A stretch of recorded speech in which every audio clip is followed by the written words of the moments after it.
Kalian jangan ragu, laksanakan saja perintah gurumu ini, kata Abu Nuwas, menghapus keraguan murid-muridnya. Barang siapa yang mencegahmu, jangan kau pedulikan. Terus pecahkan saja rumah Tuan Hmm. Kodi yang baru. Mm-mm. Siapa yang bertanya, katakan saja, aku yang menyuruh merusak. Barang siapa yang hendak melempar kalian, maka pukullah mereka dan lemparilah dengan batu. Habis berkata demikian, murid-murid Abu Nuwas bergerak ke arah Tuan Kodi. Laksana demonstran mereka berteriak-teriak menghancurkan rumah Tuan. Orang-orang kampung merasa heran melihat kelakuan mereka. Lebih-lebih ketika tanpa basa-basi lagi mereka langsung merusak rumah Tuan Kodi.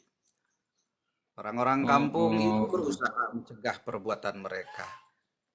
Namun karena jumlah murid-murid Abu Nuwas terlalu banyak, maka orang-orang kampung tak berani mencegah.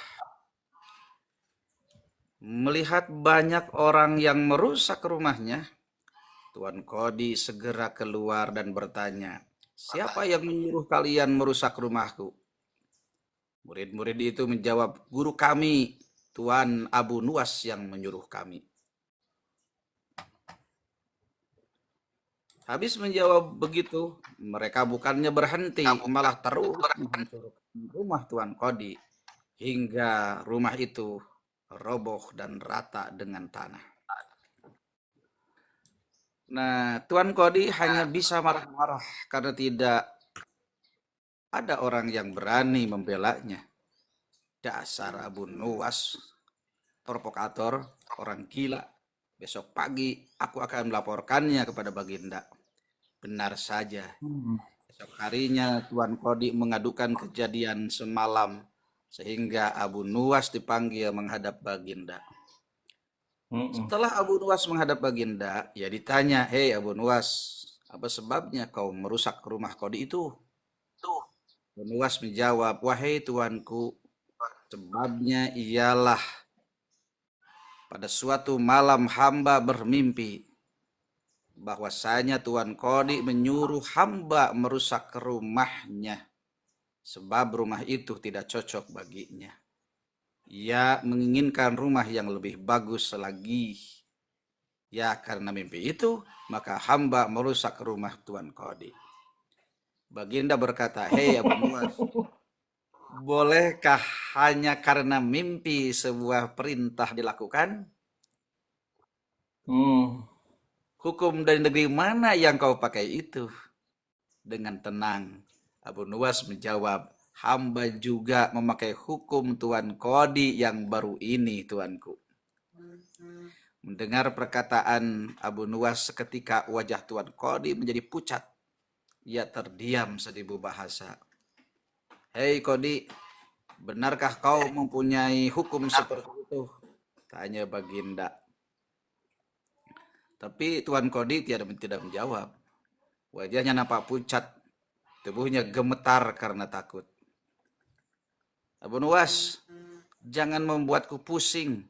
Jelaskan kenapa ada peristiwa seperti ini," perintah Baginda. "Baiklah." Abu Nuwas tetap tenang. "Baginda, beberapa hari yang lalu ada seorang pemuda Mesir datang ke negeri Baghdad ini untuk berdagang sambil membawa harta yang banyak sekali. Pada suatu malam ia Mm-mm. bermimpi kawin dengan anak Tuan Kodi dengan mahar mas kawin sekian banyak. Ini hanya mimpi Baginda. Ini hanya Mm-mm. mimpi Baginda. Tetapi Tuan Kodi yang mendengar kabar itu langsung mendatangi si pemuda Mesir dan meminta mahar anaknya. Tentu saja pemuda Mesir itu tak mau membayar mahar hanya karena mimpi. Nah, disinilah terlihat arogansi Tuan Kodi. ia ternyata merampas semua harta benda milik pemuda Mesir, sehingga pemuda itu menjadi seorang pengemis gelandangan dan akhirnya ditolong oleh wanita tua penjual kahwa. Baginda terkejut mendengar penuturan Abu Nuwas, tapi masih belum percaya 100%. Maka ia memerintahkan Abu Nuwas agar memanggil si pemuda Mesir. Pemuda Mesir itu memang sengaja disuruh Abu Nuwas untuk menunggu di depan istana. Jadi mudah saja bagi Abu Nuwas memanggil pemuda itu ke hadapan Baginda. Berkata Baginda Raja, "Hei anak Mesir, ceritakanlah hal ihwal dirimu sejak kau datang ke negeri ini." Ternyata cerita pemuda Mesir itu sama dengan cerita Abu Nuwas. Bahkan pemuda itu membawa saksi, yaitu Pak Tua pemilik tempat kos dia menginap. Kurang ajar. Ternyata aku telah mengangkat seorang kodi yang bejat moralnya. Baginda sangat murka.